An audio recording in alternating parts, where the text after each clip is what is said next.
En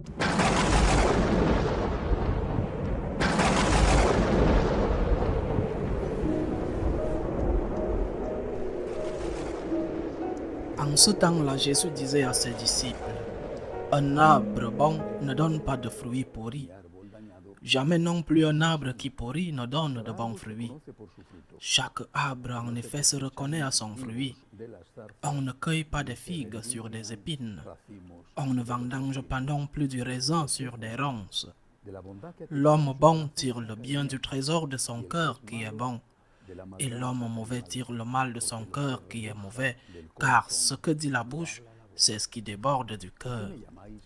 Et pourquoi m'appelez-vous en disant Seigneur, Seigneur, et ne faites pas vous ce que je dis? Quiconque vienne à moi, écoute mes paroles et les met en pratique. Je vais vous montrer à qui il ressemble. Il ressemble à celui qui construit une maison. Il a creusé très profond et il a posé les fondations sur le roc. Quand est venue l'inondation, le torrent s'est précipité sur cette maison, mais il n'a pas pu l'ébranler parce qu'elle était bien construite. Mais celui qui a écouté et n'a pas mis en pratique ressemble à celui qui a construit sa maison à même le sol, sans fondation. Le torrent s'est précipité sur elle, et aussitôt, elle s'est effondrée. La destruction de cette maison a été complète. Acclamons la parole de Dieu. Comme toujours, tant d'enseignements dans n'importe quel fragment de l'Évangile. Commençons par le premier. Vous les connaîtrez par leurs fruits. Il n'y a pas de bon arbre qui porte de mauvais fruits, ni de mauvais arbre qui porte de bons fruits. À leurs fruits, vous les reconnaîtrez. Mais il se pourrait que quelqu'un de pécheur porte de bons fruits. Eh bien, cela n'est pas peut-être possible, mais il pourrait être. Même un criminel qui pourrait porter de bons fruits, c'est possible.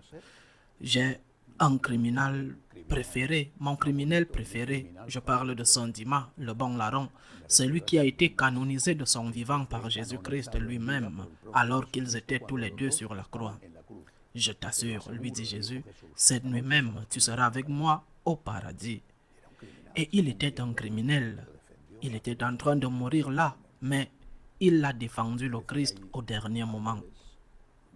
En d'autres termes, il y a de mauvais arbres qui portent de bons fruits parce qu'il y a quelque chose de bon en eux et parce que peut-être ce bon en eux est utilisé par le Seigneur pour porter de bons fruits.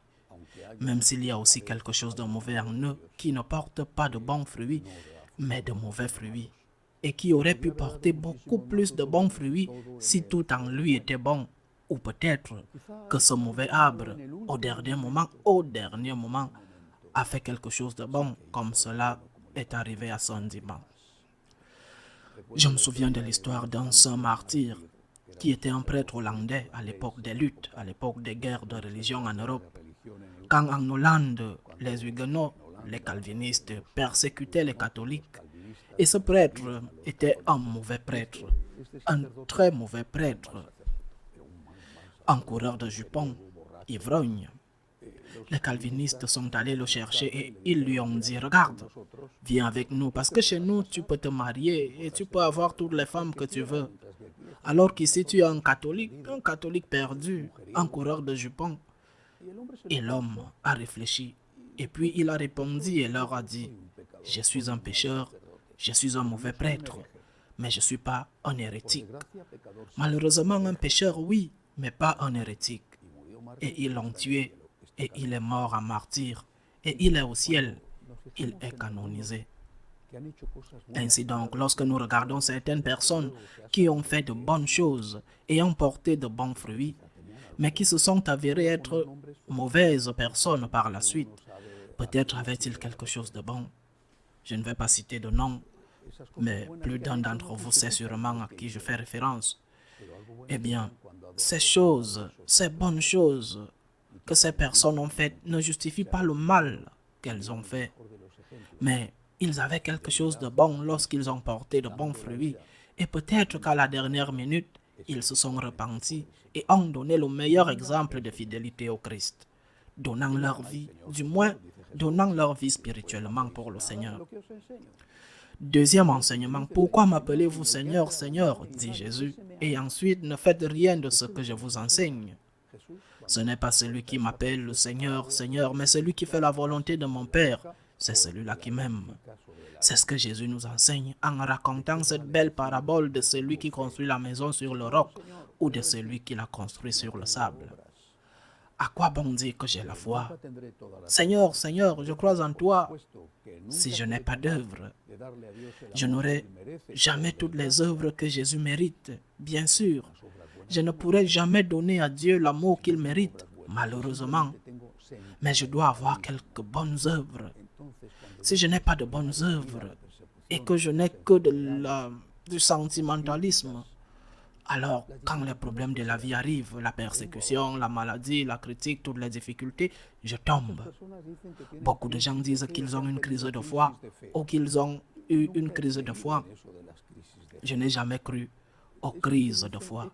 Ceux qui disent « j'ai eu une crise de foi et j'ai arrêté la foi », tu as construit ta maison sur du sable et à la moindre anicroche, à la moindre difficulté, tu entres dans une crise de foi. Eh bien, pour avoir une crise de foi, il faut avoir la foi. Et la tienne n'était pas la foi.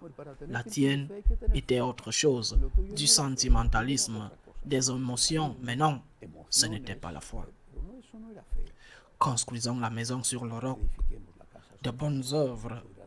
Apprenons à être avec le Seigneur dans les bons et les mauvais moments. Embrassons le Christ sur la croix et demandons-lui de nous soutenir dans les difficultés. Et alors, ces mêmes difficultés, au lieu de nous faire couler, nous fortifieront parce que nous serons en train de nous enraciner, de poser les fondations solides de la maison. Et nous pourrons alors porter de bons fruits et être un exemple pour tous. Loué soit Jésus-Christ.